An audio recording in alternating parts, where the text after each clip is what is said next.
Halo, nama saya Muhammad Reza Farafi dari kelas 10 DKV. Di sini saya akan mengkritik karya seni rupa 3D, yaitu mainan atau populer disebut dengan action figure. Oke, nggak usah lama-lama, langsung aja kita mulai. Ini adalah Hasbro Marvel Legends Worthy Captain America. Mainan ini keluar dengan boxnya juga tentunya, tapi ini mainan saya udah lama, jadi ya udah lama dibukanya. Perusahaan yang membuatnya udah jelas, yaitu Hasbro dari divisi Marvel Legends. Mainan ini dibuat atau dirilis sekitar tahun 2019. Itu pas banget sama movie-nya keluar, yaitu Avengers Endgame. Jadi ini tuh based on movie, by the way. Ukurannya itu 1:12 seperti Marvel Legends lainnya, atau sekitar 15-16 cm. Tapi kalau Captain America ini ukurannya 15 cm.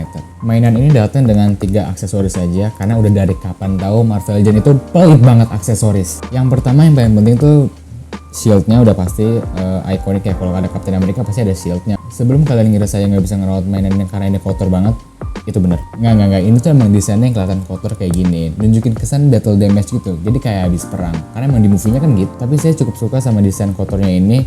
Catnya cukup rapi, seakan-akan kayak nggak dibuat-buat gitu kotornya. Dan feel vibraniumnya masih kerasa kok, walaupun ini plastik. Selanjutnya adalah Mjolnir. Untuk segi desain sebenarnya ini udah akurat banget sama movie-nya. Tapi kalau kalian lihat punya saya di sini, itu tuh gagangnya agak miring kayak gini. Terus juga ada sedikit little damage di sini gitu. Tapi nggak apa-apa, itu masih bisa dimaafin karena detailnya ini keren banget cuy. Apalagi di bagian sisi-sisi sampingnya ini. Itu keren banget, padahal ini kecil banget loh. Dan aksesoris yang terakhir adalah head clubnya Steve Rogers. Dan ini oke banget sumpah, nggak mirip 100% tapi udah lumayan mirip lah sama Steve Rogers di Avengers Endgame. Apalagi di bagian hairline-nya ini, angle-nya dari samping tuh udah mirip banget sama Steve Rogers. Dari detail kerutannya sampai paintingnya itu udah rapi banget. Apalagi di bagian matanya ini yang warna biru. Ini tuh rapi banget paintingnya, padahal ini kecil banget. Dan sekarang kita lanjut ke action figurnya. Ini adalah desain paling terbaru dari Captain America. Sebenarnya nggak yang paling terbaru juga, karena film terakhirnya itu Avengers Endgame, abis itu udah nggak ada lagi. Jadi bisa dibilang ini desain terakhirnya lah ya. Dan saya masih ingat first impression saya waktu beli mainan ini tahun lalu. Dan ukiran setiap ada di tubuhnya, spesialnya di bagian dada dan bahunya itu detail banget. Walaupun saya yakin itu kebantu sama catnya yang rapi. Dan ngomong-ngomong soal shouldersnya ini tuh bahannya rubbery, jadi kayak karet gitu. Jadi cuma shoulder padnya doang ini yang rubbery, sisanya plastik semua. Dan untuk artikulasinya, karena ini mainan possible, jadi enak banget buat di pose-pose. Artikulasinya leluasa gitu. Kecuali di bagian shouldersnya ini, seperti tadi saya bilang. Jadi karena ini karet, jadi tuh pas pengen diginiin tuh ketahan gitu. Dan kalau dipaksain pun takut ngerusak dari shoulder padnya ini. Mungkin bisa copot nantinya. Ini tuh sculpted, jadi kita nggak bisa naruh shieldnya kayak gini. Karena kalau kalian nonton di filmnya, harusnya tuh shieldnya itu bisa ditaruh di belakangnya si Captain America ini. Tapi saya punya tips untuk ngakalin biar bisa ditaruh di belakangnya sini. Yang pertama itu bisa pakai lilin. Jadi tinggal ambil lilin secuil aja kayak gini, terus tinggal tempelin di belakangnya. Terus tinggal pasang kayak gini. Tapi kekurangannya adalah gampang banget copot.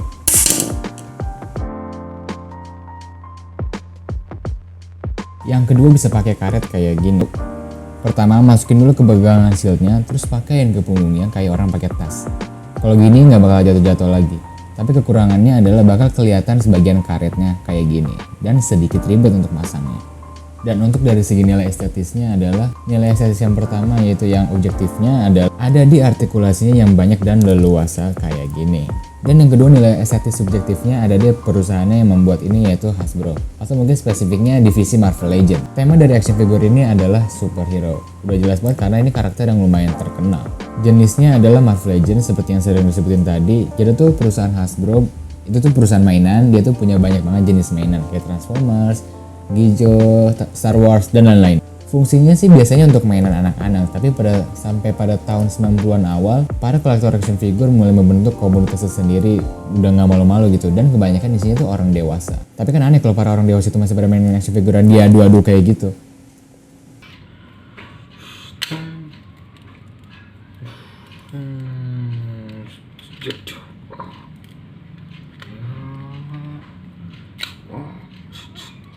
Kan? Dan fungsi lainnya bagi saya pribadi adalah untuk toys fotografi. Jadi bisa difoto-foto kayak gini,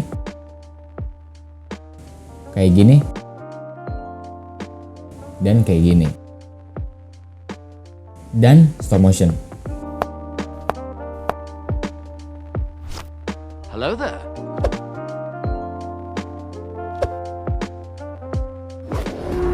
Dan ini perbandingan yang kalau dibandingkan sama Marvel Select Captain America The First Avenger Diamond Select. Kecil banget nggak sih dia kayak adanya? Kesimpulannya adalah mainan ini bisa dimainkan oleh anak-anak maupun orang dewasa, tergantung bagaimana cara mereka memainkannya. Kalau orang-orang dewasa sih biasanya dipajang doang. Yang penting tetap menghargai mainannya. Oke, itu aja dari saya. Nama saya Muhammad Reza dan goodbye mother father.